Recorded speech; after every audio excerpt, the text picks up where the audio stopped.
Hello everyone, my name is Thor and welcome back to Anthropology.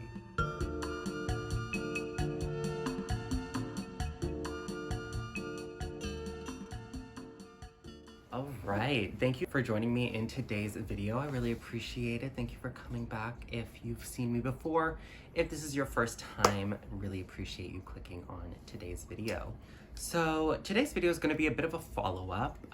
For those that followed me on my declutter journey all throughout last year, then you'll know that I went from one extreme to the other. I went from shopping like crazy, documenting all of that, to decluttering almost everything from my collection, going from maximalist to minimalist. And now that I've sort of digested, come out of it, had time to take a little step back and reevaluate what happened last year, I've come to realize that I actually regret, capital R, regret, a lot of the decluttering that I did last year. So if you are into this type of journey, if you have some luxury regrets, some seller's remorse, then definitely keep watching and let me know your experience as well. I'll start off with the reason why I decluttered. For those that are unfamiliar, I did a little declutter with me, declutter diaries, if you will, series on the channel. And basically I had acquired so many goods throughout the pandemic, really. And I had to move, downsize my space, couldn't take everything with me. So I decided to sell it all. Cut ways, part ways, cut ties, break the cycle, all of that. I sold a lot of things. I sold my Celine Nano bag. I sold my Miu Miu bag. I sold, God, what else did I sell? Sold almost all of my ready to wear. I sold so many of my designer shoes. And here I am now on the other side, finding that I yearn for these items again. I'm yearning, I wish I had this bag so I could wear it with this outfit, or I wish I had this shirt again so I could wear it at this occasion. And now the prices have gotten so steep for these items that I can not justify getting them again. So I find myself regretting going from one extreme to the other. Now, it's really hard to forecast when you are going through sort of like a formative change in your life, what will happen or how you will feel at the end of that change. And at the time, I was definitely feeling like, you know what, I'm done with these bags. I barely carry them anyway. What does it matter if I get rid of them? But now that I'm on the other side, I realized that even though I didn't wear them all the time, I still got so much enjoyment out of having them, owning them, talking about them, playing dress up with them, you know, doing all those things that we do when we acquire luxury goods.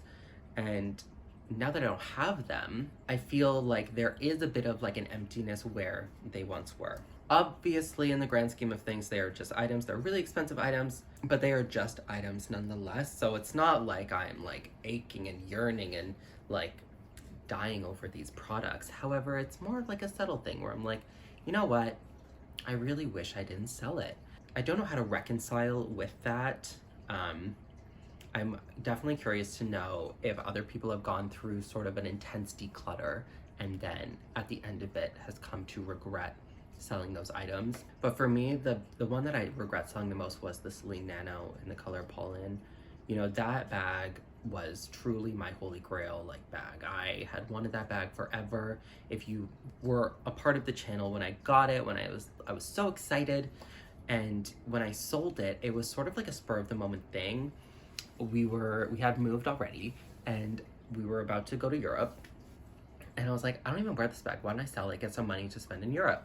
But what I got for it was literally a fraction of what I paid. Like literally like barely even covered the shipping of that bag, to be honest. Like, I mean, that's dramatic, but it's true. It was like such a minimal fraction of what I actually paid for the bag that I got so little in return for it that I'm like, well, why did I even sell it? Like, I got nothing for it. I got way more out of owning it than I did selling it. And it's the same for my Miu Miu bag. You know, Miu Miu doesn't really hold resale value, so I paid so much for it at the store. And then when I went to sell it, I got literally like, I don't even know, like 15 to 20% of what I actually paid for it. So it really like stabbed, it really gouged me. And then also the same for my ready-to-wear. I really find I had some really, really cool pieces that I had acquired throughout the years, and I just got rid of them. And now I'm like, wow, I really wish I kept them, because I could have had this really cool beginning of like a fashion archive, of like my historical fashion archive, which I could have had, and I got rid of everything. So now how I'm approaching things is I'm not gonna get rid of anything. Obviously, you have to be much more selective with things that you bring in, which I'm like down for, but I am never gonna go through the reselling process ever again, because I don't like this feeling of regret. You know, I don't want to regret anything. However, I do regret selling them. And at the time I regretted purchasing them, which is like the irony when like you go through it all. Like I regretted purchasing them, I regretted spending all this money on them. And like, I guess like in reality now I regret even like going through the full cycle, the emotional roller coaster that I went through with these things.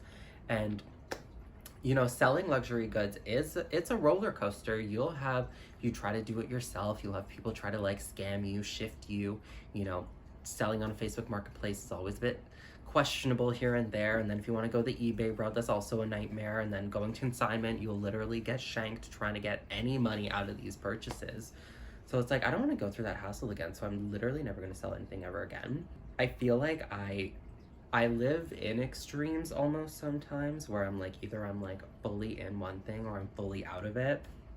And I'm trying this year at least to live more in balance, to not rush, to not make rash decisions, to not jump into an extreme, but to be more thoughtful, be more long-term in that approach. And I'm really hoping that's going to help me, you know, not make as many mistakes. Obviously, we live and we learn. We have to go through things in order to come out the other end and realize something completely different, or to have a different mindset around something.